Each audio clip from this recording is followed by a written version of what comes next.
Hello everyone, welcome back. आज के इस लेक्चर से एक नए चैप्टर की शुरुआत कर रहे हैं हम, रेडॉक्स रिएक्शन। केमिस्ट्री के इनऑर्गेनिक केमिस्ट्री में ये तीसरा सबसे फंडामेंटल टॉपिक है, पीरियोडिक टेबल और केमिकल बॉन्डिंग के बाद। ये टॉपिक पढ़ने के बाद, रेडॉक्स रिएक्शन के जस्ट बाद, आप कोई भी चैप्टर डायरेक्ट पढ़ सकते हैं इनऑर्गेनिक केमिस्ट्री का। और मोस्ट ऑफ द चैप्टर्स में इन तीन चैप्टर्स का कोई ना कोई कंसेप्ट इस्तेमाल होता रहता है। पीरियोडिक टेबल, केमिकल बॉन्डिंग हम कंप्लीट कर चुके हैं। Let's start with the redox reaction. इस चैप्टर में आगे बढ़ने से पहले हम ये देख लें कि एनसीईआरटी का कंटेंट क्या है, एनसीईआरटी में क्या क्या टॉपिक्स हैं इस चैप्टर में, और फिर हम एनसीईआरटी को कवर करते हुए कंपटीशन के बारे में बात करेंगे टॉपिक वाइज, और फिर पूरे चैप्टर की।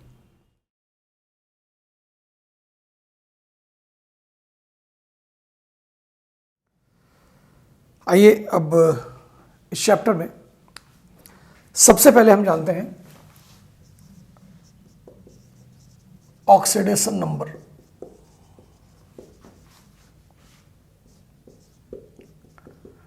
ऑक्सीडेशन स्टेट भी कई जगह पे यूज करते हैं इसके लिए term.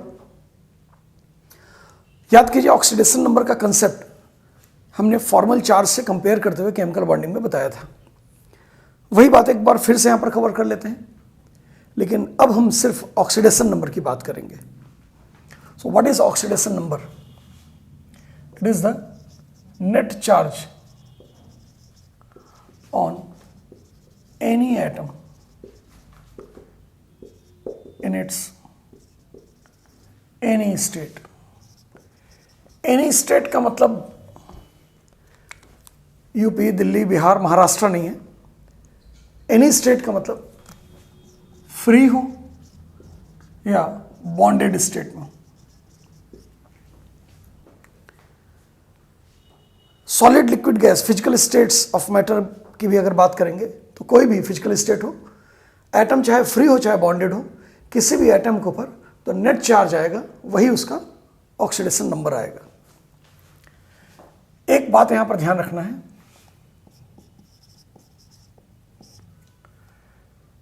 for oxidation number, partial charges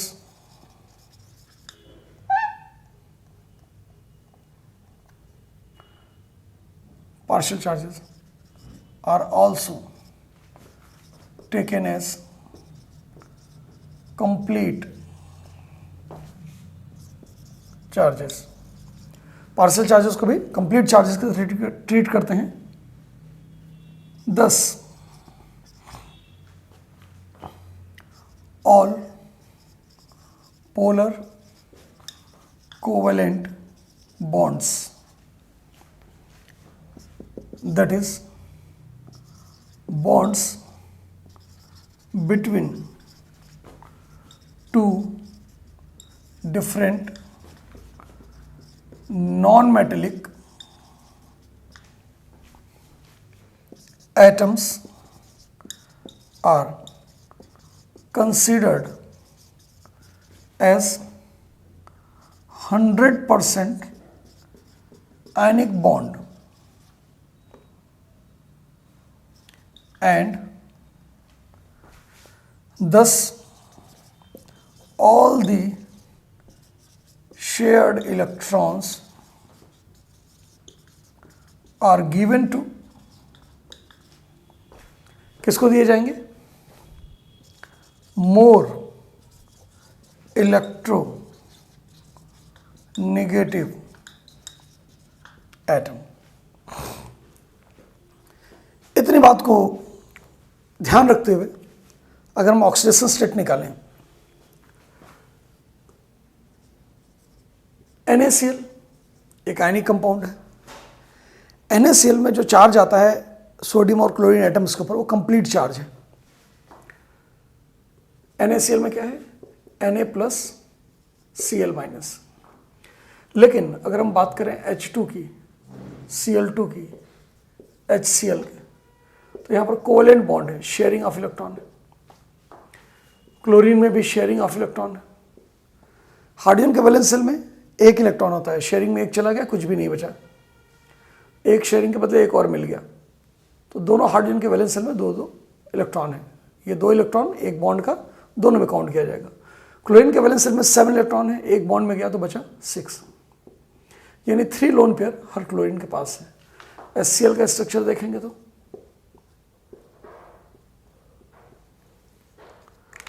अगर हम यहां पर देखें तो ये दोनों आइडेंटिकल एटम है, डिफरेंस ऑफ इलेक्ट्रॉनिटी 0, इसमें भी डिफरेंस ऑफ इलेक्ट्रॉनिटी 0, लेकिन यहां पर क्लोरीन ज़्यादा इलेक्ट्रॉनिकेटिव है तो ये बॉन्ड पोलर है, यानी यहां पर पार्शियल शिफ्ट होता है, क्लोरीन के ऊपर पार्शियल नेगेटिव और हाइड्रोजन के ऊपर पार्शियल पॉजिटिव चार्ज आता है।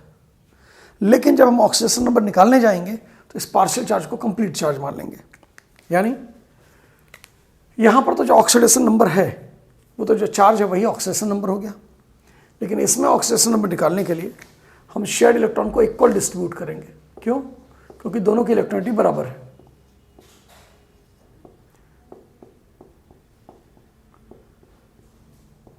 एक बॉन्ड का तो 2 इलेक्ट्रॉन होता है, एक इसको मिल गया एक इसको मिल गया, यहां पर भी 2 इलेक्ट्रॉन थे, एक इसको मिल गया एक इसको, 6 इसके पास पहले से थे, इसके पास भी 6 पहले से थे।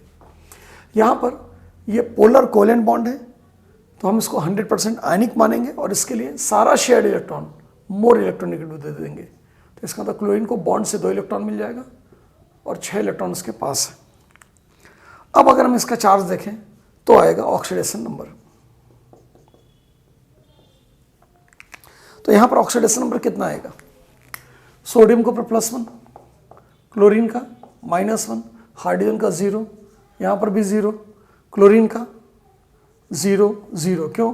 वैलेंस शेल में 7 इलेक्ट्रॉन होते हैं, 7 ही है, कोई लॉस गेन नहीं हुआ। हाइड्रोजन का ऑक्सीडेशन स्टेट आ जाएगा +1, क्योंकि वैलेंस शेल में 1 इलेक्ट्रॉन होता है, अभी 1 लॉस हो गया। क्लोरीन के वैलेंस शेल में 7 होता है, 8 है तो 1 गेन किया, तो इसलिए -1 इसका ऑक्सीडेशन नंबर।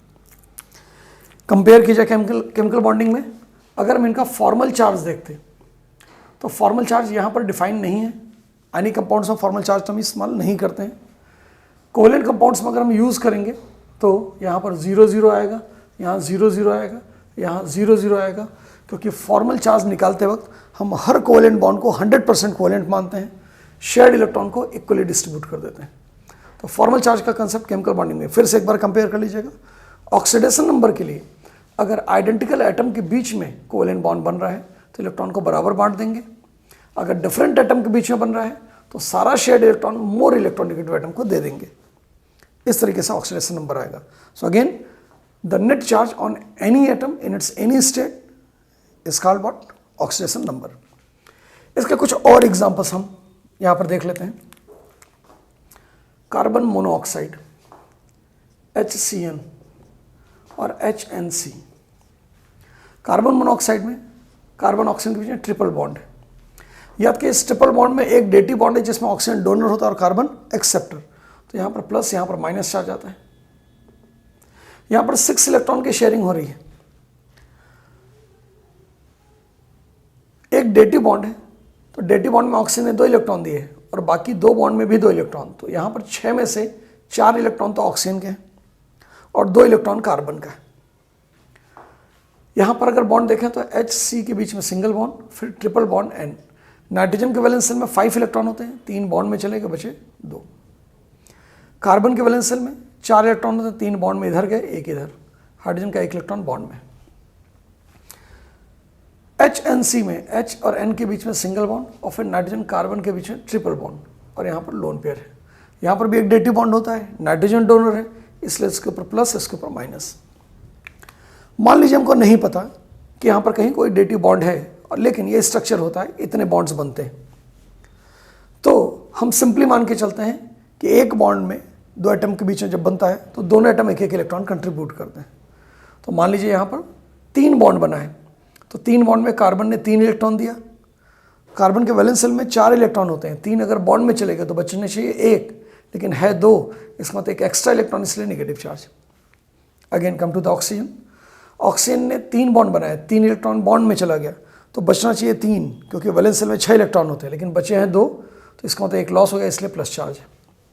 इसी प्लस माइनस को फॉर्मल चार्ज कहते हैं। यहाँ पर फॉर्मल चार्जेस 0 है, हाइड्रोजन का एक इलेक्ट्रॉन बॉन्ड में चला गया, कार्बन में 4 इलेक्ट्रॉन, एक इधर और 3 इधर बॉन्ड में गए। नाइट्रोजन के वैलेंस शेल में 5 इलेक्ट्रॉन, 3 बॉन्ड में गए, 2 बच गए, किसी का कोई लॉस गेन नहीं। यहाँ पर आइए, हाइड्रोजन का एक इलेक्ट्रॉन बॉन्ड में चला गया। नाइट्रोजन के वैलेंस शेल में होते हैं 5 इलेक्ट्रॉन, एक इधर बॉन्ड में गया, 3 इधर गए बॉन्ड में, 4 बॉन्ड में चले गए तो एक बचना चाहिए, वो लॉस हो गया इसलिए प्लस चार्ज। कार्बन के वैलेंस शेल में 4 इलेक्ट्रॉन्स होते हैं, 3 बॉन्ड में चले गए, बचना चाहिए एक, बचा है 2, इसका मतलब एक्स्ट्रा इलेक्ट्रॉन, इसलिए नेगेटिव चार्ज। तो ये तो इनका स्ट्रक्चर हो गया। अब हमको अगर ऑक्सीडेशन नंबर निकालना है तो ऑक्सीडेशन नंबर निकालने के लिए सारा shared electron more electronegative atom को दे देते हैं, इरेस्पेक्टिव टू द फैक्ट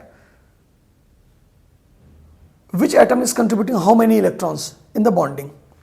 तो किसने कितना कंट्रीब्यूट किया ये भूल जाएं, तो यहाँ पर 6 इलेक्ट्रॉन की शेयरिंग हो रही है, ऑक्सीजन मोर इलेक्ट्रोनेगेटिव है, सारा इलेक्ट्रॉन ऑक्सीजन को दे दिया, तो कार्बन के पास 2 इलेक्ट्रॉन बचेगा और ऑक्सीजन के पास बॉन्ड से तो 6 इलेक्ट्रॉन आएंगे, 2 इसके पास है।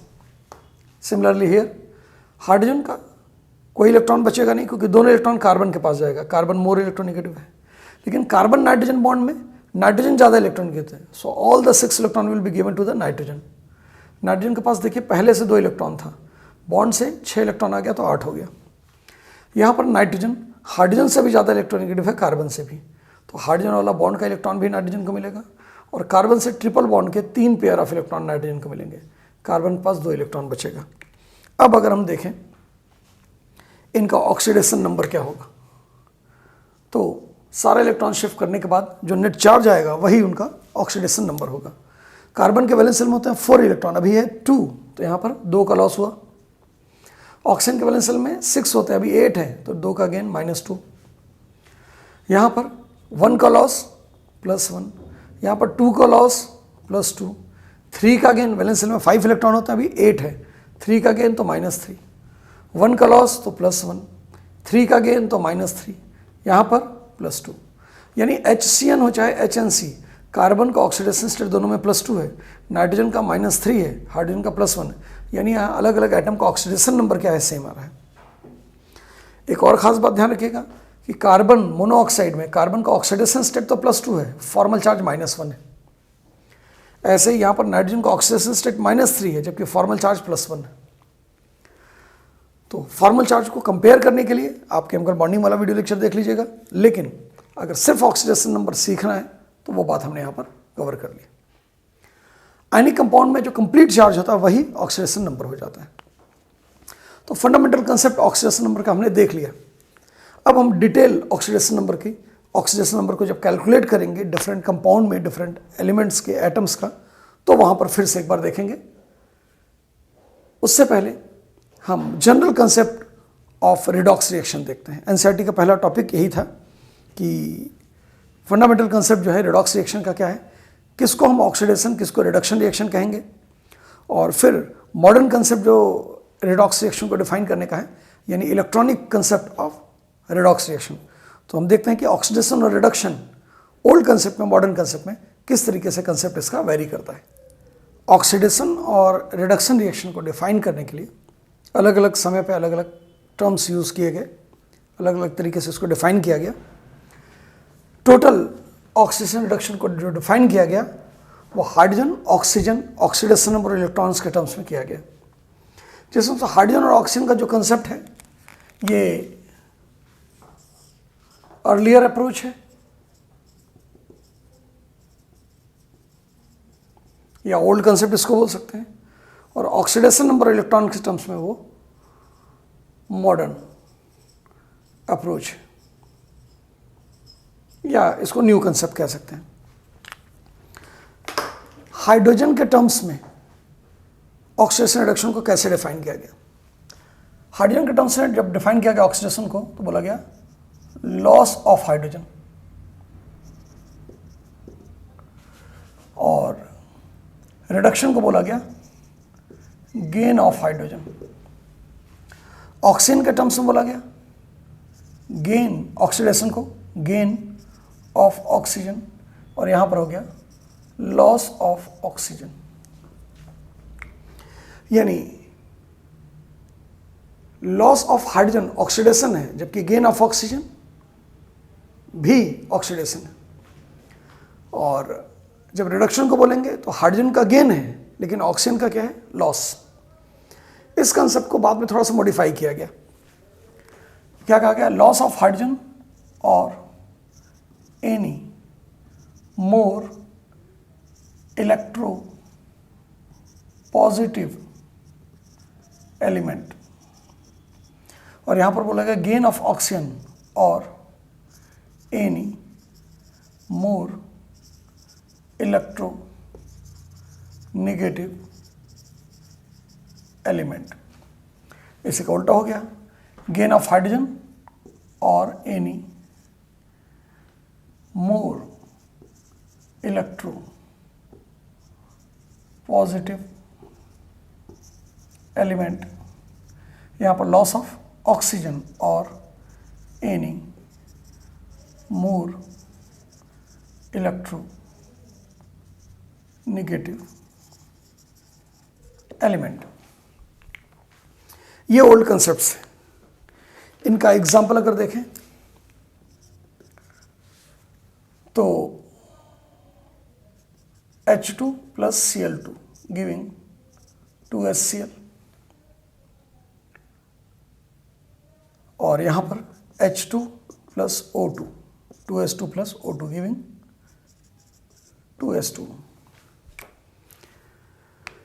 इस प्रोसेस में हाइड्रोजन और क्लोरीन में हाइड्रोजन क्लोरीन के ऊपर ऐड हो रहा है, तो क्लोरीन का क्या हो गया, रिडक्शन, और हाइड्रोजन का क्या हो गया, ऑक्सीडेशन। ऑक्सीडेशन रिडक्शन कभी भी इंडिपेंडेंट नहीं होता है, एक ऑक्सीडाइज होगा तो दूसरा रिड्यूस। यहां पर हाइड्रोजन के ऊपर ऑक्सीजन जुड़ा तो हाइड्रोजन क्या हो गया, ऑक्सीडाइज, और ऑक्सीजन के ऊपर हाइड्रोजन जुड़ा तो ऑक्सीजन क्या हो गया, रिड्यूस। मॉडर्न कंसेप्ट में ऑक्सीडेशन नंबर के टर्म्स में अगर बोला जाए, so what is oxidation? Oxidation is the increase in oxidation number. तो रिडक्शन क्या हो जाएगा, डिक्रीज इन ऑक्सीडेशन नंबर, और ऑक्सीडेशन नंबर क्या होता है, चार्ज। चार्ज इंक्रीज होने का मतलब क्या है कि निगेटिव से पॉजिटिव की तरफ जाए। निगेटिव से पॉजिटिव जाने का क्या अप्रोच है, -2 से -1 हो गया तो भी पॉजिटिव की तरफ गया, यानी लेस निगेटिव हो गया। माइनस से 0 हो गया तो भी पॉजिटिव की तरफ बढ़ा, अभी भी ऑक्सीडेशन है। 0 से प्लस हो गया तो भी इंक्रीज है ऑक्सीडेशन नंबर का, ऑक्सीडेशन है। +1 से +2 हो गया तो भी क्या है, oxidation. So this is what, ये ऑक्सीडेशन नंबर है, ये ऑक्सीडेशन है, इस दिशा में जाना, यानी लेस निगेटिव होना, या निगेटिव से 0 होना, या 0 से पॉजिटिव होना, या पॉजिटिव में मोर पॉजिटिव होना, ये सब ऑक्सीडेशन है। और अगर रिडक्शन की बात करेंगे तो जस्ट रिवर्स हो जाएगा, decrease in oxidation number. Decrease का क्या अप्रोच है, पॉजिटिव है, लेस पॉजिटिव हो गया, पॉजिटिव से 0 हो गया, 0 से नेगेटिव हो गया, नेगेटिव से मोर नेगेटिव हो गया, यानी मोर नेगेटिव से मोर पॉजिटिव की तरफ जाना ये ऑक्सीडेशन है, और मोर पॉजिटिव से मोर नेगेटिव की तरफ जाना या लेस पॉजिटिव की तरफ जाना ये रिडक्शन है। डायरेक्शन ध्यान रखिएगा। ये ऑक्सीडेशन नंबर के टर्म्स में डेफिनेशन है ऑक्सीडेशन और रिडक्शन की। इलेक्ट्रॉन के टर्म्स में अगर इसको डिफाइन करें तो लॉस ऑफ इलेक्ट्रॉन, यहां पर क्या होगा, oxidation is the loss of electron, here it is gain of electron. Electron के ऊपर कैसा चार्ज होता है, नेगेटिव चार्ज। तो लॉस ऑफ इलेक्ट्रॉन का मतलब नेगेटिव चार्ज का लॉस करना, यानी नेगेटिविटी लॉस करना, यानी नेगेटिविटी कम होगी। नेगेटिविटी कम होने का मतलब भी ऑक्सीडेशन नंबर का बढ़ना होता है। यानी ऑक्सीडेशन नंबर का कंसेप्ट और इलेक्ट्रॉन का कंसेप्ट एक ही है, बस टर्म्स अलग अलग इस्तेमाल किए जा रहे हैं, लेकिन ऑक्सीडेशन नंबर भी इलेक्ट्रॉन के लॉस या गेन से ही आता है या चेंज होता है। सो ये दोनों एक ही कंसेप्ट है, दोनों मॉडर्न कंसेप्ट है। एनसीईआरटी में एक टॉपिक आपको मिलेगा, limitation of concept of oxidation number. Oxidation number के कंसेप्ट के लिमिटेशन में ये कहा जाता है कि ये जो कंसेप्ट है ऑक्सीडेशन रिडक्शन का, देखिए अलग अलग टाइम पर अलग अलग तरीके से डिफाइन किया गया। ये एवर एलेबोरेटिंग प्रोसेस है और अभी भी ये धीरे धीरे चेंज हो रहा है। तो जो लेटेस्ट कंसेप्ट ऑक्सीडेशन और रिडक्शन का है वो किसी का लॉस और गेन नहीं है, वो लेटेस्ट कंसेप्ट इलेक्ट्रॉन के टर्म्स में है और इलेक्ट्रॉन का भी लॉस या गेन नहीं है। किसी भी तरीके से अगर इलेक्ट्रॉन की डेंसिटी कम हो गई तो ऑक्सीडेशन, इलेक्ट्रॉन की डेंसिटी बढ़ गई तो रिडक्शन, यानी कंप्लीट लॉस गेन की जरूरत नहीं है। ये बात हमने अभी देखा भी था कि ऑक्सीडेशन नंबर जब निकाल रहे थे तो पार्शियल चार्ज को कंप्लीट चार्ज माना था, यानी पार्शियल लॉस गेन को भी कंप्लीट मान लिया था। तो इलेक्ट्रॉन की डेंसिटी में थोड़ा भी इंक्रीज या डिक्रीज जो है वो ऑक्सीडेशन रिडक्शन की तरह कंसीडर किया जाएगा एज पर मॉडर्न कंसेप्ट। सो इलेक्ट्रॉन के टर्म्स हम बोल सकते हैं लॉस ऑफ इलेक्ट्रॉन और डिक्रीज इन इलेक्ट्रॉन डेंसिटी, यहाँ पर गेन ऑफ इलेक्ट्रॉन और इंक्रीज इन इलेक्ट्रॉन डेंसिटी। अब देखिए इस बात से रिलेटेड एक बहुत खूबसूरत सा सवाल एनसीईआरटी के एक्सरसाइज में दिया गया है और वो क्वेश्चन सिर्फ इलेक्ट्रॉन की डेंसिटी के कंसेप्ट के बेसिस पर ही सॉल्व हो सकता है। क्वेश्चन क्या है, एक्सरसाइज में आप देखिएगा, एक क्वेश्चन है BCl3 2 molecules react with LiAlH4 to give B2S6 plus LiCl plus AlCl3. This is the reaction. ये आप इसको ऐसे कर लीजिए बैलेंस करने के लिए, 4BCl3 2B2S6 बन जाएगा और यहाँ पर आ जाएगा 3LiAlH4, तो यहाँ पर आ जाएगा 3LiCl and 3AlCl3, 3 3s are 9, 3 12। Chlorine देखिएगा रिएक्शन बैलेंस्ड है। क्वेश्चन बोला गया है justify that the reaction is a redox reaction. आपको जस्टिफाई करना है कि ये रेडॉक्स रिएक्शन है।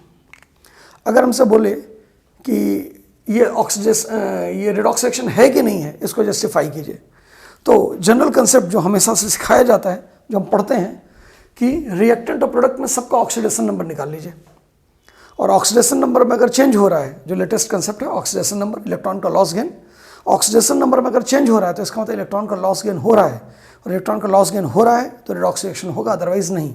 ये कंसेप्ट यहाँ पर फेल कर जाता है। BCl3 में बोरॉन और क्लोरीन में, क्लोरीन ज़्यादा इलेक्ट्रोनेगेटिव है तो क्लोरीन के ऊपर -1 आएगा और बोरॉन के ऊपर +3, 3 क्लोरीन की वजह से। लिथियम एल्युमिनियम हाइड्राइड में, लिथियम एल्युमिनियम मेटल है, इनको +1 +3 इनका फिक्स ऑक्सीडेशन स्टेट होता है, पर हाइड्रोजन -1 रहेगा।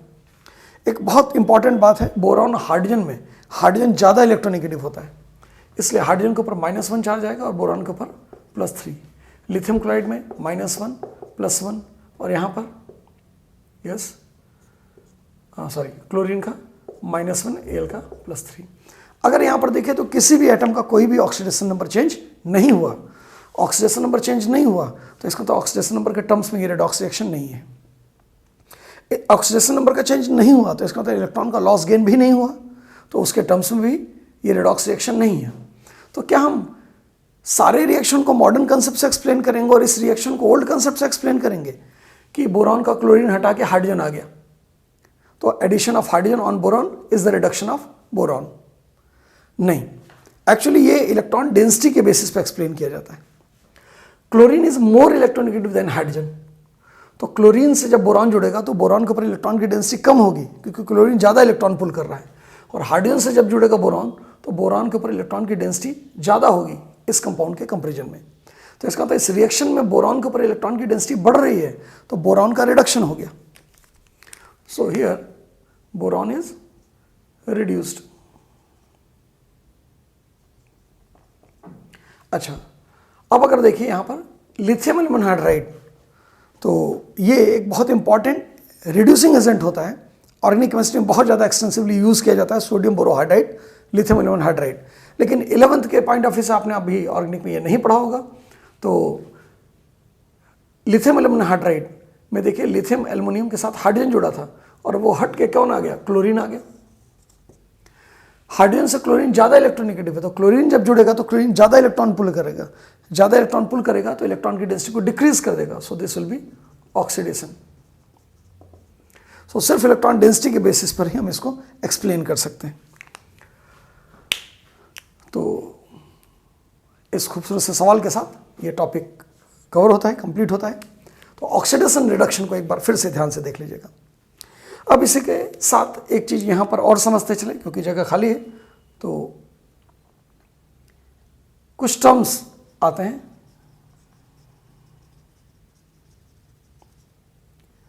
क्या टर्म्स हैं? ऑक्सीडाइजिंग एजेंट और ऑक्सीडेंट। दूसरा रिड्यूसिंग एजेंट और रिडक्टेंट। देखिए, एजेंट का मतलब होता है जो दूसरे के लिए काम करता है। जैसे ट्रेवलिंग एजेंट जो होता है वो दूसरों को ट्रेवल कराता है, खुद ट्रेवल नहीं करता है। खुद अगर ट्रेवल करे तो इसलिए उसको ट्रेवल करने वाले को ट्रेवलर बोलते हैं, ट्रेवलिंग एजेंट नहीं बोलते हैं। ट्रेवलिंग एजेंट जो दूसरे को ट्रेवल कराता है। सो ऑक्सीडाइजिंग एजेंट जो दूसरे को ऑक्सीडाइज कराए, जो दूसरे को ऑक्सीडाइज कराए वो खुद रिड्यूस होता है। तो किसी भी रिएक्शन में, रेडॉक्स रिएक्शन में, जो स्पीसीज खुद रिड्यूस होती है वो दूसरे को ऑक्सीडाइज कराती है, उसको बोलते हैं ऑक्सीडाइजिंग एजेंट। और उसी तरीके से रिड्यूसिंग एजेंट दूसरे को रिड्यूस कराता है। तो ऐसा कोई भी सब्सटेंस जो दूसरे को रिड्यूस कराए और खुद क्या हो, ऑक्सीडाइज, उसको बोलते हैं reducing agent. So the chemical species in a redox reaction which undergo reduction is called oxidizing agent और oxidant, and the species which undergoes itself undergoes oxidation is called reducing agent because it reduces other substances. तो ये oxidizing agent and reducing agent का concept हो गया। एक question पूछा जाता है कि 4 ऑप्शन दे देगा मॉलिक्यूल्स का और बोलेगा which of the following can act as oxidising agent, which of the following can act as reducing agent, which of the following can act both as oxidising as well as reducing agent. तो उसमें हम oxidation number के basis पर ही पहचानेंगे कि कौन oxidising agent का काम करेगा, कौन रिड्यूसिंग एजेंट का काम करेगा और कौन दोनों काम कर सकता है। तो इस कंसेप्ट को समझने में थोड़ा सा टाइम है, लेकिन ऑक्सीडाइजिंग एजेंट और रिड्यूसिंग एजेंट क्या होते हैं इसको ध्यान रखिएगा। ऑक्सीडाइजिंग एजेंट जो खुद रिड्यूस हो, दूसरे को ऑक्सीडाइज कराए, उसी को ऑक्सीडेंट भी बोलते हैं। रिड्यूसिंग एजेंट जो खुद ऑक्सीडाइज हो, दूसरे को रिड्यूस कराए, उसको रिड्यूसिंग एजेंट बोलते हैं या रिडक्टेंट बोलते हैं। इस चैप्टर में आगे कुछ भी पढ़ने से पहले हम किसी भी कंपाउंड में, किसी भी स्पीसीज में, मॉलिक्यूल में, एलिमेंट में, किसी भी एटम का ऑक्सीडेशन नंबर निकालना सीखेंगे। So let's calculate the oxidation number. Oxidation number को कैलकुलेट करने के लिए एक बात जान लीजिए, किसी भी मॉलिक्यूल या कंपाउंड या एटम या आयन के ऊपर जो नेट चार्ज होता है वो उसमें प्रेजेंट हर एक एटम के ऑक्सीडेशन नंबर के सम के बराबर होता है। फिर से सुन लीजिए, the total charge on any chemical species whether it be atomic और molecular is always equal to the sum of oxidation number of each and every atom present in it. जैसे हम वाटर का फॉर्मूला लिखते हैं H2, इसके ऊपर कोई charge नहीं लिखते हैं, इसका मतलब 2 हाइड्रोजन और 1 ऑक्सीजन का ऑक्सीडेशन नंबर का सम 0 आता है। हम लिखते हैं सल्फेट SO4-2, इसके ऊपर 2 निगेटिव चार्ज लिखते हैं, इसका मतलब 1 सल्फर और 4 ऑक्सीजन के ऑक्सीडेशन नंबर का सम -2 आता है। अमोनियम आयन लिखते हैं NH4+, इसके ऊपर 1 प्लस है, इसका मतलब 1 नाइट्रोजन और 4 हाइड्रोजन के ऑक्सीडेशन नंबर का सम जो है वो +1 है। हम लिखते हैं कैल्शियम कार्बोनेट, कोई भी चार्ज नहीं लिखा है इसके ऊपर, तो इसका मतलब 1 कैल्शियम, 1 कार्बन और 3 ऑक्सीजन के टोटल ऑक्सीडेशन नंबर का सम जो आएगा वो 0 आएगा। इसका मतलब हमको किसी भी मॉलिक्यूलर स्पीसीज को, एटॉमिक स्पीसीज को अगर लिख के दिया हुआ है तो हम उसका ऑक्सीडेशन नंबर बता सकते हैं। अगर वो एटम है तो जो उसके ऊपर चार्ज है वही उसका ऑक्सीडेशन नंबर हो गया। जैसे H+, ये एटम है तो +1 इसका ऑक्सीडेशन स्टेट हो गया। Cl-, ये एटम है तो -1 इसका ऑक्सीडेशन स्टेट हो गया। O-2, तो ये एटम है, -2 इसका ऑक्सीडेशन स्टेट हो गया। लेकिन अगर O2- कहा तो इसका मतलब 2 ऑक्सीजन एटम को जो ऑक्सीडेशन नंबर है उसका सम -1 आया है। अगर 2 एटम के ऑक्सीडेशन नंबर का ऑक्सीडेशन नंबर -1 है तो एक का कितना आएगा? अगर 2 एटम्स के लिए -1 चार्ज आ रहा है तो 1 एटम के लिए कितना रहेगा? -1/2, ये इसका ऑक्सीडेशन नंबर आएगा। तो इस तरीके से अगर एटम के ऊपर चार्ज दिया तो ऑक्सीडेशन नंबर चार्ज के बराबर होता है। मान लीजिए चार्ज दिया ही नहीं, जैसे सोडियम लिख दिया, अभी लिखे सॉलिड, लिक्विड, गैस, कुछ भी लिखे, कोई चार्ज नहीं दिया है तो ऑक्सीडेशन नंबर 0 हो गया। Sodium solid, sodium liquid, molten state में, सोडियम गैसियस, हीट कर दिए वेपर फेज में चल जाए, सबका ऑक्सीडेशन स्टेट 0, क्योंकि कोई चार्ज नहीं लिखा गया। अगर यहीं पे हम +1 लिख दें तो इसका ऑक्सीडेशन नंबर +1। तो किसी भी एटॉमिक या मॉलिक्यूलर स्पीसीज के ऊपर जो नेट चार्ज होता है वो उसमें प्रेजेंट हर एक एटम के ऑक्सीडेशन नंबर के सम के बराबर होता है। तो अगर एटम है तो जो चार्ज लिखा गया है उसका ऑक्सीडेशन स्टेट वही है, और अगर चार्ज नहीं लिखा गया तो 0 है। किसी कंपाउंड के ऊपर, किसी मॉलिक्यूल के ऊपर, कोवेलेंट हो चाहे आयनिक, उसके ऊपर अगर कोई चार्ज नहीं लिखा गया है तो इसका मतलब उसमें प्रेजेंट हर एक एटम के ऑक्सीडेशन नंबर का सम 0 है। इसका मतलब किसी भी कंपाउंड में अगर हमको सारे एलिमेंट्स के ऑक्सीडेशन नंबर पता है सही सही, किसी एक एलिमेंट का नहीं पता है, तो हम एक एलिमेंट का ऑक्सीडेशन स्टेट निकाल सकते हैं। So we can calculate average oxidation number of any one element in a compound, और वो भी तब जब बाकी सबका ऑक्सीडेशन नंबर पता हो। तो इसलिए हम सारे एलिमेंट्स को 3 क्लास में डिवाइड कर रहे हैं। ए, elements having definite oxidation number, हम उन एलिमेंट्स को सबसे पहले ध्यान रखेंगे जिनका ऑक्सीडेशन स्टेट कभी भी किसी भी कंपाउंड में बदलता नहीं है। कंपाउंड का मतलब एक से ज़्यादा एलिमेंट के साथ बना हुआ कोई मॉलिक्यूल, आयनिक हो चाहे कोवेलेंट हो। सो कंपाउंड मतलब एक से ज़्यादा एलिमेंट होना चाहिए उस स्पीसीज में। जैसे ओजोन एक कंपाउंड नहीं है, O3 एसिड कंपाउंड नहीं है, लेकिन वाटर एक कंपाउंड है। सोडियम क्लोराइड एक कंपाउंड है, क्योंकि 2 एलिमेंट हैं, 2 से ज़्यादा भी होंगे तब भी कंपाउंड है। तो किसी भी कंपाउंड में अगर किसी एलिमेंट का ऑक्सीडेशन स्टेट कांस्टेंट है, कभी वेरी नहीं करता, तो हम उसको याद रखेंगे कि उसका ऑक्सीडेशन स्टेट क्या होता है। तो इसमें 4 एग्जाम्पल आते हैं। फर्स्ट है +1 for alkali metals. Example lithium, sodium, potassium, rubidium, caesium and francium. इनके वैलेंस शेल में 1 इलेक्ट्रॉन होता है। ये एक से ज़्यादा लॉस नहीं करते हैं, क्योंकि एक लॉस करने के बाद नोबल गैस कन्फिग्रेशन आ जाता है और अगला इलेक्ट्रॉन लूज करना बहुत मुश्किल हो जाता है। इनका सेकंड आयन एनर्जी बहुत ज़्यादा हो जाता है, इनका फर्स्ट आयन एनर्जी सबसे कम, पीरियोडिक टेबल में हमने पढ़ा है। दूसरा है +2 for alkaline earth metals and, या पहले इसमें लिखते हैं like beryllium, magnesium, calcium, strontium, barium, radium and metals, यहां पर लिख देते हैं, एंड जिंक एंड कैडमियम। देखिए जिंक और कैडमियम डी ब्लॉक के मेटल्स हैं, लेकिन वो भी वेरिएबल ऑक्सीडेशन स्टेट शो नहीं करते।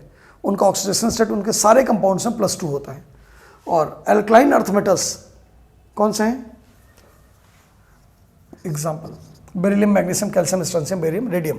वैलेंस शेल में 2 इलेक्ट्रॉन है, पहला और दूसरा आयन एनर्जी कम होता है, 2 इलेक्ट्रॉन लॉस करके नोबल गैस कन्फिग्रेशन बना लेते हैं, तीसरा इलेक्ट्रॉन निकलना मुश्किल हो जाता है, इसलिए +2 के सिवाय कोई ऑक्सीडेशन स्टेट शो नहीं करते हैं।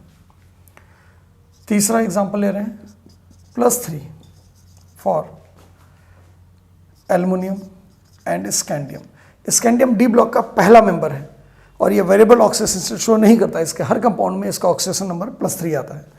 एल्युमिनियम एक कॉमन एग्जांपल आप जानते हैं। Fourth -1 for fluorine. Negative oxidation state सिर्फ एक एलिमेंट का फिक्स्ड है, -1 फ्लोरीन, क्योंकि फ्लोरीन मोस्ट इलेक्ट्रोनेगेटिव एलिमेंट है, इससे ज़्यादा कोई इलेक्ट्रोनेगेटिव एलिमेंट नहीं होता है। तो जब भी फ्लोरीन किसी से कंबाइन करेगा तो वो उसके इलेक्ट्रॉन को पुल करेगा अपनी तरफ, इस वजह से फ्लोरीन के ऊपर -1 ऑक्सीडेशन स्टेट हमेशा आएगा। तो ये ए क्लास के एलिमेंट आपको हमेशा याद रखना है। ये एलिमेंट किसी कंपाउंड में भी दिख जाए तो पहले इन्हीं का ऑक्सीडेशन नंबर आपको लिखना है, फिर किसी और का कैलकुलेट करना है। B, elements having mostly definite oxidation number, मतलब ज़्यादातर कंपाउंड्स में इनका ऑक्सीडेशन नंबर वेरी नहीं करता है, कुछ केसेस में वेरी करेगा। तो इनके कॉमन ऑक्सीडेशन नंबर को भी हम याद रखेंगे, और ये जो वेरी करते हैं जहाँ जहाँ, उनके वेरिएशंस को, उनके एक्सेप्शंस को भी याद रखेंगे। और इसमें सिर्फ 2 एग्जाम्पल आता है। पहला +1 फॉर हाइड्रोजन। हाइड्रोजन का ऑक्सीडेशन स्टेट इसके मोस्ट ऑफ द कंपाउंड में +1 आता है। अब इनके एक्सेप्शन में क्या है वो हम देख लेते हैं। एक्सेप्ट -1 इन। -1 ऑक्सीडेशन स्टेट हाइड्रोजन का 2 केस में आता है। BH3 बोरॉन नॉन मेटल की तरह बिहेव करता है। बोरॉन के हाइड्राइड में हाइड्रोजन का ऑक्सीडेशन स्टेट -1 है। ये इकलौता नॉन मेटल है जिसके साथ हाइड्रोजन का ऑक्सीडेशन स्टेट -1 आता है। और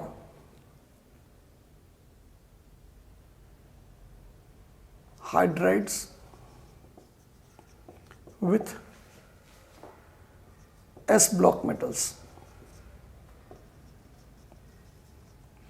S ब्लॉक मेटल्स के साथ जो हाइड्राइड्स होते हैं उनको आयनिक और सॉल्ट लाइक हाइड्राइड भी कहा जाता है। ये हाइड्रोजन चैप्टर में आगे पढ़ाया जाएगा। तो इसके एग्जाम्पल में कौन आएगा? Lithium hydride, sodium hydride, potassium hydride. ये तो एल्कली मेटल के हाइड्राइड हो गए। एल्कलाइन अर्थ मेटल्स में बेरिलियम हाइड्राइड,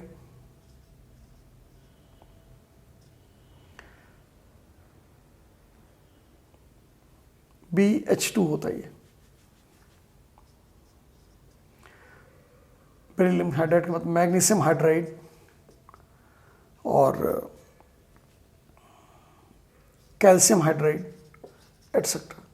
कैल्शियम हाइड्राइड का ही एक नाम है जो बहुत इंपॉर्टेंट पूछा जाता है, हाइड्रोलिथ बोलते हैं इसको। तो मेटल के हाइड्राइड्स में और बोरॉन के हाइड्राइड में ऑक्सीडेशन स्टेट हाइड्रोजन का कितना है? -1। बाकी सब में +1 होता है। इनके साथ भी कभी भी आप हाइड्राइड बनाएंगे तो हाइड्रोजन का -1 आएगा एल्युमिनियम के साथ हाइड्राइड में, और ये तो हमने एग्जांपल ले ही लिए। अच्छा, अब अगर हम बात करें दूसरे एग्जांपल की, तो ऑक्सीजन का मोस्ट ऑफ द कंपाउंड्स में ऑक्सीडेशन स्टेट -2 है। सो -2 फॉर ऑक्सीजन। Accept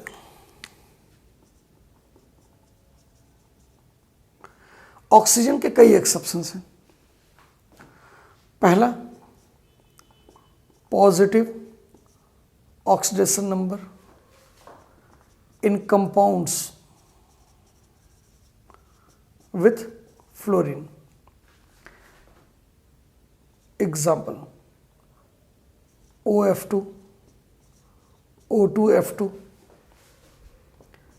HOF। इनमें जो ऑक्सीजन का ऑक्सीडेशन स्टेट है, क्योंकि हम फ्लोरीन A क्लास में देख चुके हैं, तो इसमें पहले फ्लोरीन का ऑक्सीडेशन नंबर लिखेंगे, फिर ऑक्सीजन का निकालेंगे। एक फ्लोरीन का होता है -1, 2 फ्लोरीन का आएगा -2, तो एक ऑक्सीजन का आएगा +2। यहाँ पर ऑक्सीजन का आएगा +1, यहाँ पर ऑक्सीजन का आएगा 0। एक्चुअली HOF जो है H bond O bond F से बना है।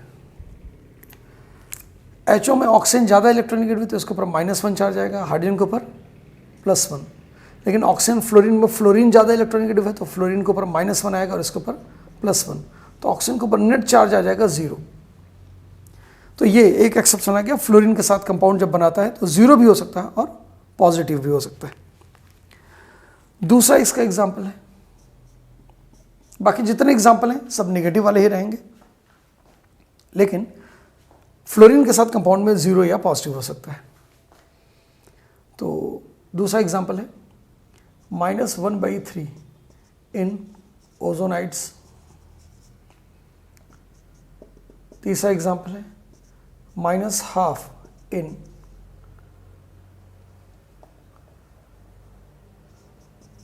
Super oxides. And last but not the least -1, ये पर एटम लिख रहे हैं, इन परऑक्साइड्स। देखिए ओजोनाइड्स, सुपर ऑक्साइड, परऑक्साइड सिर्फ एस ब्लॉक के मेटल्स में ही बनता है, जिसमें ओजोनाइड्स और सुपर ऑक्साइड सिर्फ एल्कली मेटल्स बनाते हैं। तो इनके एग्जाम्पल अगर हम देखें, ओजोनाइड का एग्जाम्पल है KO3, सुपर ऑक्साइड का एग्जाम्पल है KO2, परऑक्साइड का एग्जाम्पल है K2O2। इन तीनों में अगर आप देखिए तो पोटेशियम का ऑक्सीडेशन स्टेट ए क्लास में ही आ जाएगा, +1, और पोटेशियम का वैल्यू अगर +1 है तो O3 के ऊपर -1 आना चाहिए क्योंकि टोटल चार्ज 0 है। तो यहाँ पर ऑक्सीजन का ऑक्सीडेशन स्टेट आएगा -1/3। यहाँ पर पोटेशियम का +1 तो ऑक्सीजन, 2 ऑक्सीजन के ऊपर -1 आएगा तो 1 का हो जाएगा -½ यहाँ पर 2 पोटेशियम के ऊपर +2 तो 2 ऑक्सीजन के ऊपर -2 तो 1 का कितना आएगा -1। तो यहाँ पर ये ओजोनाइड, सुपर ऑक्साइड और परऑक्साइड है, जिसमें ओजोनाइड और सुपर ऑक्साइड जो है वो सिर्फ एल्कली मेटल्स बनाते हैं, पोटेशियम बना रहा है, रुबिडियम बनाएगा, सीजियम बनाएगा। लेकिन परऑक्साइड के कई एग्जाम्पल हैं, तो परऑक्साइड को हम और डिटेल में यहाँ पर देखेंगे। देखिए सिंगल बॉन्ड बिटवीन 2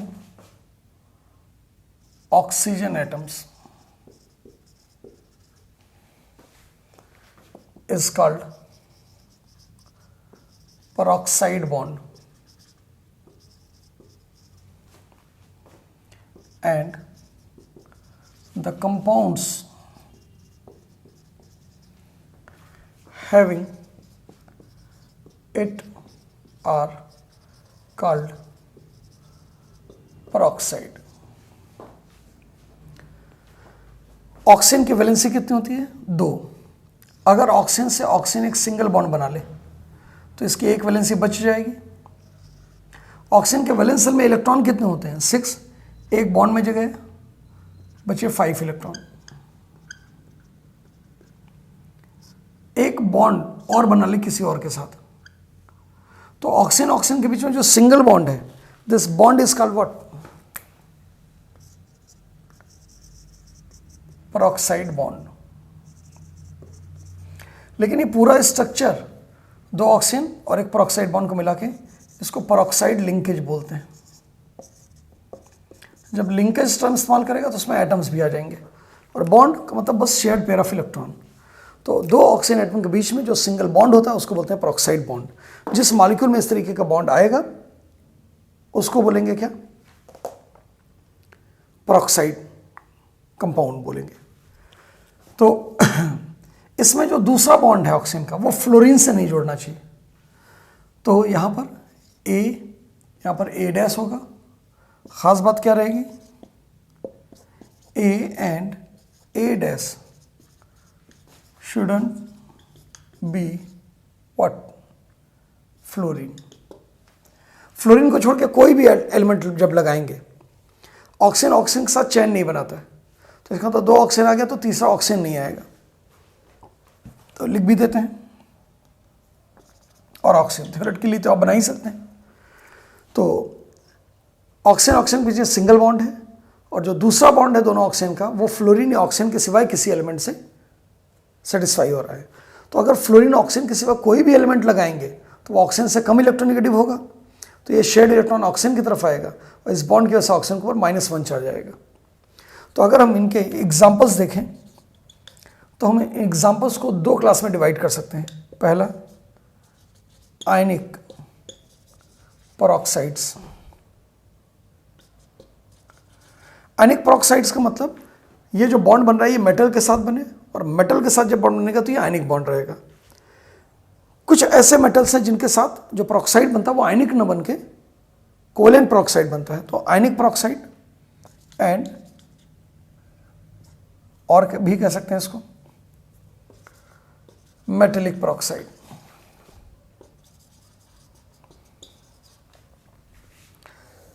मेटल के एटम के साथ बनने वाले peroxide। देखिए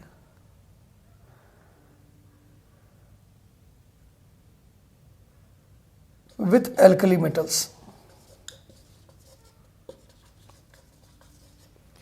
एल्कली मेटल्स के ऊपर कितना जाता है? +1 चार्ज आता है। तो यहां पर एक ऑक्सीजन के ऊपर -1, इसके ऊपर भी -1। तो आयनिक peroxide जो होते हैं उनका फॉर्मूला था O2 के ऊपर -2, 2 ऑक्सीजन के ऊपर 2 नेगेटिव चार्ज, तो एक ऑक्सीजन के ऊपर -1 चार्ज आएगा। तो एल्कली मेटल्स के साथ जब इसका फॉर्मूला लिखेंगे तो ये आएगा M2O2 type. Example lithium peroxide, हालांकि ये बहुत रेयर है लेकिन थोड़ा बहुत बनता है। Sodium peroxide, potassium peroxide etcetera, बहुत सा लिख सकते हैं। With alkaline earth metals. Alkaline earth metals के साथ जब ये बनता है तो ये MO2 टाइप बनता है। क्यों? M के ऊपर +2 चार्ज होता है। ये बेरिलियम के साथ नहीं बनता है peroxide, मैग्नीशियम के साथ भी नहीं रिपोर्टेड है, कैल्शियम के साथ peroxide, स्ट्रांसियम के साथ peroxide, बेरियम के साथ peroxide। यहाँ पर कैल्शियम peroxide भी बहुत रेयर है, स्ट्रांसियम बेरियम के साथ कॉमन peroxide बनता है। यानी peroxide बनाने की टेंडेंसी जो है वो डाउन द ग्रुप बढ़ती चली जा रही है। और with transition metals. Transition metal के साथ 2 इंपॉर्टेंट peroxide ध्यान रखिएगा, CrO5 एंड K3CrO8। तो मेटल के साथ इतने peroxide हैं। इसमें जो CrO5 होता है उसमें एक ऑक्सीजन डबल बॉन्ड से जुड़ता है और 2 ऑक्सीजन पेयर जो है वो peroxide बॉन्ड बना रहे हैं। कभी भी peroxide बॉन्ड बनेगा तो एक peroxide बॉन्ड में 2 ऑक्सीजन इन्वॉल्व होते हैं, तो हमेशा even number of peroxide oxygen होते हैं। जैसे यहाँ पर 5 ऑक्सीजन है तो 5 peroxide में नहीं हो सकते। ये बटरफ्लाई शेप स्ट्रक्चर कहा जाता है।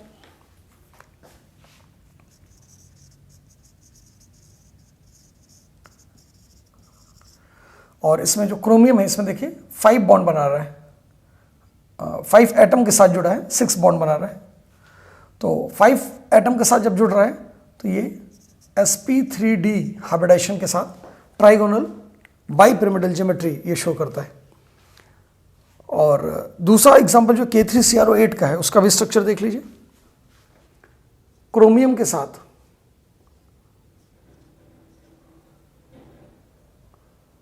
1 peroxide bond, 2 peroxide bond, 3 peroxide bond, 4 peroxide। हर ऑक्सीजन 8 ऑक्सीजन है, 8 peroxide बॉन्ड में है।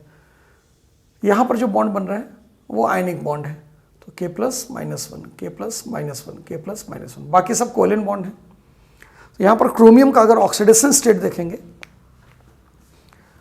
तो क्रोमियम ने ऑक्सीजन के साथ 5 बॉन्ड बनाए हैं, तो 5 इलेक्ट्रॉन लॉस करेगा तो +5 ऑक्सीडेशन स्टेट आएगा। यहाँ पर क्रोमियम ने ऑक्सीजन के साथ 6 बॉन्ड बनाए हैं तो 6 इलेक्ट्रॉन लॉस करेगा तो +6 आएगा। तो क्रोमियम का ऑक्सीडेशन स्टेट यहाँ पर +5 है, यहाँ पर +6 है। तो ये मेटल के साथ बनने वाले peroxides हमने देख लिए। अब हम कोवेलेंट peroxides की बात करेंगे। पहले हमने आयनिक की बात किया और अब हम कोवेलेंट peroxides की बात करेंगे। सो दूसरा एग्जांपल हम देख रहे हैं, कोवेलेंट peroxide किसके साथ बनेंगे? With non metals. Oxygen oxygen single bond तो है ही। अब अगर A और A' नॉन मेटेलिक हो जाए तो इसका पहला एग्जांपल जो आता है H2O2।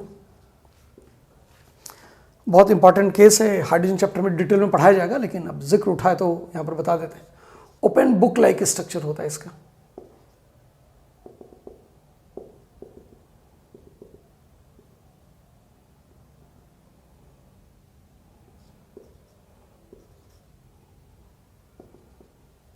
यहाँ पर 2 लोन पेयर हैं, यहाँ पर भी 2 लोन पेयर हैं।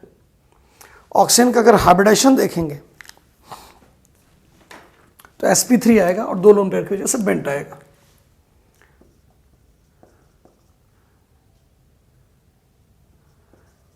बेंट ज्योमेट्री या bent structure around oxygen. Overall structure जो है ओपन बुक लाइक स्ट्रक्चर, और सारे एटम एक प्लेन पर नहीं है तो इसलिए नॉन प्लेनर है। किसी भी मॉलिक्यूल में अगर एक से ज़्यादा सेंट्रल एटम हो गया, देखिए 2 ऑक्सीजन दोनों सेंट्रल एटम है, दोनों के अराउंड बेंट ज्योमेट्री है, दोनों हाइब्रिडेशन sp3। किसी भी मॉलिक्यूल में अगर एक से ज़्यादा सेंट्रल एटम होता है तो मॉलिक्यूल के स्ट्रक्चर को हम 2-3 तरीके से बोलते हैं। एक सारे एटम अगर एक लाइन पर है तो लीनियर बोलते हैं, जैसे एसिटिलीन होता है, और अगर सारे एक लाइन पर नहीं है, एक प्लेन पर हैं, तो प्लेनर बोलेंगे, जैसे इथाइलिन होता है, एथीन जिसको बोलते हैं आईपीसी में। और अगर कोई भी सारे एटम एक ही प्लेन पर भी नहीं आ रहे हैं, एक ही लाइन पर भी नहीं आ रहे हैं, तो हम उसको नॉन प्लेनर स्ट्रक्चर बोलते हैं। तो ये नॉन प्लेनर स्ट्रक्चर है। हाइड्रोजन की वजह से, हाइड्रोजन लेस इलेक्ट्रोनेगेटिव है, ऑक्सीजन ज़्यादा, तो हाइड्रोजन की वजह से ऑक्सीजन के ऊपर -1 चार्ज आएगा, यहाँ पर भी -1 आएगा। बाकी डिटेल्स हाइड्रोजन चैप्टर में इसकी पढ़ाई जाएगी। इसके सिवाय जो परऑक्साइड्स हैं इंपॉर्टेंट, वो ऑक्सी एसिड्स में मिलते हैं नॉन मेटल के। तो अदर एग्जांपल्स में आएगा पर नाइट्रिक एसिड। नाइट्रिक एसिड का अपना फॉर्मूला सुना होगा HNO3, उसमें जब परऑक्साइड लिंकेज आता है तो HNO4 हो जाता है। तो इसका स्ट्रक्चर आता है HOON डबल बॉन्ड O, और एक लोन पेयर जो था वो डेटी बॉन्ड बना लेता है। यहां पर देखिए परऑक्साइड बॉन्ड हो गया, ऐसा आता है परऑक्सो मोनो सल्फ्यूरिक एसिड। इसी का कॉमन नेम होता है कैरोज एसिड। इसका फॉर्मूला है H2SO5। सल्फ्यूरिक एसिड में परऑक्सो मोनो आ गया, यानी एक सल्फ्यूरिक एसिड में परऑक्साइड लिंकेज आ गया। सल्फ्यूरिक एसिड का फॉर्मूला होता है H2SO4, उसमें एक ऑक्सीजन आएगा परऑक्साइड लिंकेज के फॉर्म में। इसका स्ट्रक्चर होता है OH। ये बॉन्ड जो है परऑक्साइड बॉन्ड है। ऐसे ही आता है परऑक्सो डाइसल्फ्यूरिक एसिड। इसका कॉमन नेम होता है मार्शल्स एसिड, और फॉर्मूला है H2S2O8। इसमें 2 सल्फ्यूरिक एसिड से बना हुआ स्ट्रक्चर है। एक सल्फ्यूरिक एसिड का ये पार्ट, इसका एक ऑक्सीजन, ये एक सल्फ्यूरिक एसिड का हिस्सा है, दूसरे सल्फ्यूरिक एसिड के ऐसे ही हिस्से के साथ जुड़ जाएगा। अब इस बॉन्ड को ब्रेक करके दोनों तरफ H लगा देंगे तो 2 सल्फ्यूरिक एसिड बन जाएगा। So this is the peroxide bond between the 2 sulphuric acid molecules. ये मार्शल्स एसिड है। तो ये इंपॉर्टेंट परऑक्साइड के एग्जाम्पल हो गए। देखिए लिमिटेड केसेज हैं, इनको ध्यान रखना है आपको कि इन कंपाउंड्स में ऑक्सीजन का ऑक्सीडेशन स्टेट -1 होता है। और ऑक्सीजन का और भी एग्जाम्पल देखिए, ओजोनाइड, सुपर ऑक्साइड, लेकिन वो भी ज़्यादा बनते नहीं हैं। तो जितने एग्जाम्पल बताए गए ऑक्सीजन को उतना ध्यान रखिए। और ये डायरेक्ट भी पूछे जाते हैं एग्जाम्पल के रूप में, इनका ऑक्सीडेशन स्टेट, इसमें ऑक्सीजन का क्या होगा। तो यहाँ पर ये परऑक्साइड बॉन्ड है, यहाँ पर ये परऑक्साइड बॉन्ड है, और यहाँ पर ये परऑक्साइड बॉन्ड है। तो ये परऑक्साइड बॉन्ड के ऑक्सीजन का तो -1 ऑक्सीडेशन स्टेट होगा, लेकिन बाकी दोनों का -2 ही रहेगा। यहाँ पर भी ऑक्सीजन जो परऑक्साइड में उसका तो -1 रहेगा, बाकी किसी भी ऑक्सीजन का -2 रखेंगे, ऐसे ही सबका रखेंगे। ऐसे यहाँ पर ये -1 वाला है, लेकिन बाकी सब ऑक्सीजन क्या होंगे, -2 ऑक्सीडेशन स्टेट वाले हैं। तो जब ऑक्सीजन का करेक्ट ऑक्सीडेशन स्टेट यहाँ पर रखेंगे तो सल्फर का ऑक्सीडेशन स्टेट +6 आएगा, +6 आएगा, और नाइट्रोजन का ऑक्सीडेशन स्टेट यहाँ पर +5 आएगा।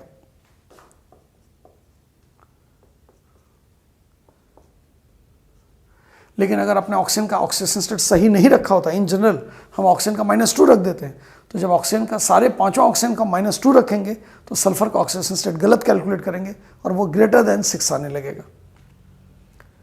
तो ये कुछ केसेस हो गए परऑक्साइड के। तो हमने 2 केसेस देख लिए, ए और बी। ए जिसमें उन एलिमेंट्स को याद रखा जिनका ऑक्सीडेशन नंबर कभी वेरी नहीं करता है, उनका ऑक्सीडेशन नंबर क्या होता है ये देख लिया। बी में 2 एलिमेंट्स देखे, हाइड्रोजन और ऑक्सीजन, जिनका oxidation state most of the compound में फिक्स है। हाइड्रोजन के लिए +1 और ऑक्सीजन के लिए मोस्ट ऑफ द कंपाउंड में -2। लेकिन हाइड्रोजन के कौन से एक्सेप्शंस हैं, ऑक्सीजन के कौन से एक्सेप्शंस है, ये बता दिया गया। ये एक्सेप्शंस को ध्यान रखेंगे और बाकी सब जगह हाइड्रोजन का +1 और ऑक्सीजन का -2 रखेंगे। इन 2 के सिवाय कोई भी एलिमेंट अगर किसी कंपाउंड में है तो हम उसका ऑक्सीडेशन स्टेट कैलकुलेट करते हैं। कंपाउंड जब दिया जाएगा तो सबसे पहले देखेंगे ए क्लास का कौन सा एलिमेंट है और उसका ऑक्सीडेशन नंबर लिख देंगे। फिर बी क्लास का कौन सा एलिमेंट है उसका ऑक्सीडेशन नंबर लिख देंगे, ये ध्यान रखते हुए कि कोई एक्सेप्शन तो नहीं है। अगर एक्सेप्शन तो एक्सेप्शन वाला ऑक्सीडेशन स्टेट रख देंगे। और फिर इन क्लास में जो एलिमेंट नहीं आ रहे हैं उन सब का ऑक्सीडेशन स्टेट हम निकालते हैं एवरेज वैल्यू। तो 1-2 एग्जाम्पल हम सॉल्व करके देखते हैं तो ये बात थोड़ा सा और क्लियर होगा। ऑक्सीडेशन नंबर को कैलकुलेट करने का कुछ कंपाउंड्स में कुछ एग्जाम्पल हम डिस्कस करते हैं। पहले कंपाउंड है H2SO4 सल्फ्यूरिक एसिड। इसमें देखिए ए क्लास का कोई एलिमेंट नहीं है, हाइड्रोजन और ऑक्सीजन दोनों बी क्लास के हैं और उसमें एक्सेप्शन में ये नहीं पढ़ाया गया है। तो हम यहाँ पर हाइड्रोजन का ऑक्सीडेशन स्टेट रखेंगे +1, ऑक्सीजन का रखेंगे -2, सल्फर का निकालना तो सल्फर का X मान लेंगे। जो भी ऑक्सीडेशन स्टेट हम लिखते हैं वो पर एटम लिखते हैं। तो इसका मतलब इस कंपाउंड में 2 हाइड्रोजन है, हर हाइड्रोजन का ऑक्सीडेशन स्टेट +1 है। सल्फर का वैल्यू है X, एक ही सल्फर है। 4 ऑक्सीजन है और हर ऑक्सीजन का ऑक्सीडेशन स्टेट -2 और टोटल मॉलिक्यूल के ऊपर कोई चार्ज नहीं दिया, इसका मतलब टोटल सम 0 आएगा। सो लिखेंगे 2 + X -8 = 0। सो X की वैल्यू हो जाएगा +6 -2 +8, इसको ट्रांसफर करेंगे तो +8 हो जाएगा, ये ट्रांसफर हो गया -2, मिला के आएगा +6। सो सल्फर का ऑक्सीडेशन स्टेट इस कंपाउंड में हो गया +6। इस तरीके से ही KMnO4 एक कंपाउंड है। इसमें देखिए K ए क्लास का एलिमेंट है, इसका ऑक्सीडेशन स्टेट कभी नहीं वेरी करता, और ऑक्सीजन बी क्लास का एलिमेंट है जिसके एक्सेप्शन में ये नहीं पढ़ाया गया। तो इसका मतलब यहाँ पोटेशियम का हम +1 रखेंगे और ऑक्सीजन का कॉमन यानी -2 रखेंगे। मैग्नीज का निकालना है तो हम इसको X मान लेंगे। अब एक पोटेशियम है और उसका ऑक्सीडेशन स्टेट +1 होता है, एक मैग्नीज है उसका ऑक्सीडेशन स्टेट X होता है, और 4 ऑक्सीजन है, हर ऑक्सीजन का -2, टोटल चार्ज 0 है। तो सॉल्व कर लीजिए, 1 + X -8 = 0। तो x की वैल्यू आ जाएगी +8 - 1 = +7। ऐसे बहुत से एग्जाम्पल आप सॉल्व कर सकते हैं। एक और एग्जाम्पल हम इसी तरीके से देखते हैं, K2Cr2O7 कॉमन कंपाउंड है, बहुत ज़्यादा एक्सटेंसिवली यूज होगा। इसमें पोटेशियम जो है क्लास A का एलिमेंट है, इसका ऑक्सीडेशन स्टेट फिक्स होता है कितना, +1।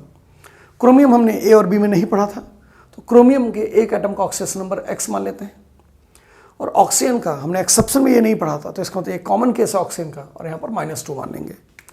इस तरीके से 2 पोटेशियम है, हर पोटेशियम का +1 ऑक्सीडेशन स्टेट होता है, प्लस 2 क्रोमियम है, हर एटम का X है, प्लस 7 ऑक्सीजन एटम है, हर ऑक्सीजन का -2 है, टोटल मिला के 0 है क्योंकि टोटल चार्ज नहीं लिखा गया था। अब अगर देखिए इसको सॉल्व करके, तो 2 + 2x -14 = 0। सो 2x = कितना हो जाएगा, +14 -2 = +12। तो x की वैल्यू आ जाएगी +12 / 2 यानी +6। ये ऑक्सीडेशन स्टेट क्रोमियम का हो गया K2Cr2O7 में। इसी तरीके से हम और भी एग्जांपल सॉल्व कर सकते हैं। एक स्पेशल कंपाउंड आपको मिलेगा, जैसे K4FeCN6, स्क्वायर ब्रैकेट लगा दिया, स्क्वायर ब्रैकेट, इसको बोलते हैं कोऑर्डिनेशन कंपाउंड। कोऑर्डिनेशन कंपाउंड एक पूरा चैप्टर है 12th में। तो फिलहाल इस तरीके का कभी कंपाउंड देखिए तो इसको कोऑर्डिनेशन कंपाउंड समझिए। यहाँ पर भी देखिए टोटल चार्ज कितना लिखा गया है, कुछ भी नहीं। तो इसका मतलब 4 पोटेशियम 1 आयरन 6 साइनाइड और 6 नाइट्रोजन, 6 साइनाइड का मतलब 6 कार्बन और 6 नाइट्रोजन का टोटल ऑक्सीडेशन नंबर का सम आएगा 0। इसमें अगर हमको पूछा जाए कि आयरन का ऑक्सीडेशन स्टेट क्या है, तो इसमें देखिए पोटेशियम ए क्लास का एलिमेंट है, आयरन ए और बी में नहीं पढ़ा था हमने, कार्बन और नाइट्रोजन भी ए और बी में नहीं पढ़ा था। इसका मतलब इसमें 3 एलिमेंट ऐसे हैं जिनका ऑक्सीडेशन नंबर वेरी करता है। तो हम 3 का कैसे कैलकुलेट करेंगे? अगर हमको आयरन का पता करना है तो हमको कार्बन, नाइट्रोजन और पोटेशियम तीनों का पता होना चाहिए, जबकि कार्बन और नाइट्रोजन को हमने न तो ए क्लास में पढ़ा न तो बी क्लास में। इसको सॉल्व करने का तरीका क्या है? देखिए पोटेशियम का ऑक्सीडेशन स्टेट हमने पढ़ा है कितना, +1, कभी वेरी नहीं करता है। और जहाँ छोटा ब्रैकेट बना है ये मॉलिक्यूलर है, यानी कार्बन नाइट्रोजन अलग अलग नहीं है, CN मिला के एक मॉलिक्यूल है, यानी कार्बन नाइट्रोजन आपस में जुड़े हुए हैं। और अगर आप CN के बारे में सोचेंगे तो आपको याद आएगा CN माइनस साइनाइड आयन होता है, और HCN एक एसिड होता है जिसके टूटने से H+ और CN- बनता है। तो CN- क्योंकि मॉलिक्यूल है, इसलिए जब हम मॉलिक्यूल को लिखते हैं तो हम स्क्वायर ब्रैकेट के अंदर जो स्पीसीज लिखी जाती है उसमें अगर छोटा ब्रैकेट लगा हुआ है तो इसका मतलब वो मॉलिक्यूल है। तो हमको अगर अलग अलग एटम का ऑक्सीडेशन नंबर नहीं पता है तो हम पूरे मॉलिक्यूल का ऑक्सीडेशन नंबर वैल्यू यूज़ कर सकते हैं। जैसे जो उसका चार्ज है यही ऑक्सीडेशन नंबर है, यानी 1 कार्बन और 1 नाइट्रोजन का ऑक्सीडेशन नंबर का सम आता है -1। सो -1 is the oxidation number of CN। तो अब यहाँ पर अगर हम कैलकुलेट करें तो CN का कितना आ गया, -1 एज अ मॉलिक्यूल। तो यहाँ पर वैल्यू कैलकुलेट कीजिए। 4 पोटेशियम है, हर पोटेशियम का +1 है। 1 आयरन है, उसका X मान लिया। 6 साइनाइड हैं और हर साइनाइड का -1 है। टोटल सम कितना आ गया, 0। तो 4 + X - 6 = 0। सो X = कितना हो गया, +6 - 4 = +2। याद कीजिए आयरन का +2 एंड +3 कॉमन ऑक्सीडेशन स्टेट होता है। +2 में इसको बोलते हैं फेरस, इसलिए इस कंपाउंड का नाम पोटेशियम फेरोसाइनाइड है। पोटेशियम फेरोसाइनाइड, ये IUPACN में नहीं, ये कॉमन नेम है। इसी तरीके का एक और इंटरेस्टिंग कंपाउंड देखिए, Fe4 FeCN6 और यहां पर ले ले 3। ये कंपाउंड है, नाम हम तो हम सीखते रहेंगे। लेकिन इसमें अगर हमको आयरन का ऑक्सीडेशन स्टेट पूछे तो देखिए 2 आयरन है, एक स्क्वायर ब्रैकेट के अंदर है और एक स्क्वायर ब्रैकेट के बाहर है। तो जो स्क्वायर ब्रैकेट के अंदर वो कॉम्प्लेक्स आयन होता है, जो लेफ्ट में वो कैटायन और जो राइट में है वो एनायन। तो इस मॉलिक्यूल को जब आप ब्रेक करेंगे तो आयरन कैटायन मिलेगा, और कैटायन के नीचे जो होता है लिखा नंबर वो एनायन का चार्ज है, और जो एनायन के नीचे लिखा है नंबर वो कैटायन का चार्ज है। यानी इस आयरन का ऑक्सीडेशन स्टेट आएगा +3 प्लस ये पूरा एक आयन है FeCN6, ये पूरा आयन है। स्क्वायर ब्रैकेट में जो लिखते हैं उसको कॉम्प्लेक्स आयन बोलते हैं अगर आयनिक है तो, अदरवाइज कॉम्प्लेक्स कंपाउंड बोलते हैं या कोऑर्डिनेशन कंपाउंड। सो ये कोऑर्डिनेशन आयन जो है इसके ऊपर चार्ज कितना आएगा, देखिए यहाँ पर 4 लिखा था तो एनायन के ऊपर चार्ज -4 आएगा। याद कीजिए जब आप आयनिक कंपाउंड बनाते हैं तो A के ऊपर अगर +X है और B के ऊपर -Y है तो इसका कंपाउंड का फार्मूला होता है, कंपाउंड का फार्मूला होता है AYBX। तो यहाँ पर कैटायन के नीचे 4 लिखा तो एनायन के ऊपर चार्ज आएगा -4, और एनायन के नीचे 3 लिखा तो कैटायन के ऊपर जाएगा +3। इसके साथ साथ ये फार्मूला ये भी बताता है कि यहाँ पर 4 Fe+3 होंगे, यानी किसी भी आयन के नीचे जो नंबर लिखा है वो अपोजिट चार्ज आयन का चार्ज बताता है लेकिन अपना ही नंबर बताता है। जैसे यहाँ पर 4 आयरन एटम होंगे और एनायन का चार्ज -4 होगा। यहाँ पर 3 लिखा गया है तो इसका मतलब ये स्पीसीज 3 होगी इस मॉलिक्यूल में, और हर स्पीसीज के ऊपर, हर एनायन के ऊपर चार्ज कितना होगा, -4, और ये 3 जो है ये इसका चार्ज है। तो देखिए 4 3 जा +12 एंड 3 4 जा -12, टोटल चार्ज 0 है। अब इससे हमको पता चल गया कि ये जो आयरन है इसका ऑक्सीडेशन स्टेट +3 हो गया, ये एटम है, इसके ऊपर जो चार्ज है वही उसका ऑक्सीडेशन नंबर हो गया। अब हमको इसमें आयरन का ऑक्सीडेशन स्टेट निकालना है, तो इसमें मान लेते हैं x, और साइनाइड का कितना होता है -1। तो अगर आयरन का हमने मान लिया x और 6 साइनाइड है और हर साइनाइड का -1 है, तो टोटल चार्ज मिला के कितना आ जाएगा -4 जो लिखा हुआ है इसके ऊपर। तो x - 6 equal to -4, so x equal to what +6 - 4 equal to +2। यानी स्क्वायर ब्रैकेट के अंदर जो आयरन है वो +2 वाला है, उसको बोलते हैं फेरस, और स्क्वायर ब्रैकेट के बाहर जो है वो +3 वाला है, उसको बोलते हैं फेरिक। इसीलिए इस कंपाउंड को फेरी फेरोसाइनाइड कहा जाता है। क्या कहते हैं? फेरी फेरोसाइनाइड। इस तरीके से और भी बहुत इंटरेस्टिंग एग्जांपल्स हम आगे चल के पढ़ेंगे, लेकिन ये हमने कुछ बेसिक एग्जांपल कर लिए। अब आपको क्या करना है, एनसीईआरटी में पहले पेज से आखिरी पेज तक चलते जाइए और जितने भी कंपाउंड मिले हर कंपाउंड में हर एटम का ऑक्सीडेशन नंबर लिखने की कोशिश कीजिए। जिस कंपाउंड को देख के समस्या हो, जैसे इसको देख के प्रॉब्लम होगी क्योंकि इसमें कोई भी ए और बी क्लास का एलिमेंट नहीं है, तो इस तरीके के कंपाउंड्स का कलेक्ट कर लीजिए एक जगह और उनको डिस्कस कीजिए। तो simple example, maximum example simple होते हैं, मोर देन 95% ऐसे एग्जांपल सिंपल आपको मिलेंगे। एक का ऑक्सीडेशन स्टेट निकालना है, बाकी का पता है। तो पहले ऑक्सीडेशन नंबर हर एक कंपाउंड में आपको निकालना आना चाहिए, और एक स्टेज ऐसा आना चाहिए कि हम केमिस्ट्री की कोई भी किताब उठा लें और आंख बंद करके एक पन्ना पलट दें और उस पर जो भी पहला कंपाउंड मिले हम उसका ऑक्सीडेशन नंबर बता पाएँ। केमिकल बॉन्डिंग में हाइब्रिडाइजेशन स्ट्रक्चर बता पाना और इस चैप्टर में ऑक्सीडेशन नंबर बता पाना, ये बहुत ज़रूरी चीज़ है। अगर ये आप जानते रहेंगे तो आगे ये बहुत ज़्यादा यूटिलाइज होने वाला है। तो ऑक्सीडेशन नंबर के ऊपर और प्रैक्टिस कीजिए। ऑक्सीडेशन नंबर के और अच्छे एग्जांपल्स के साथ, कुछ और एग्जांपल्स के साथ हम नेक्स्ट लेक्चर पे फिर से इसको कंटिन्यू करेंगे।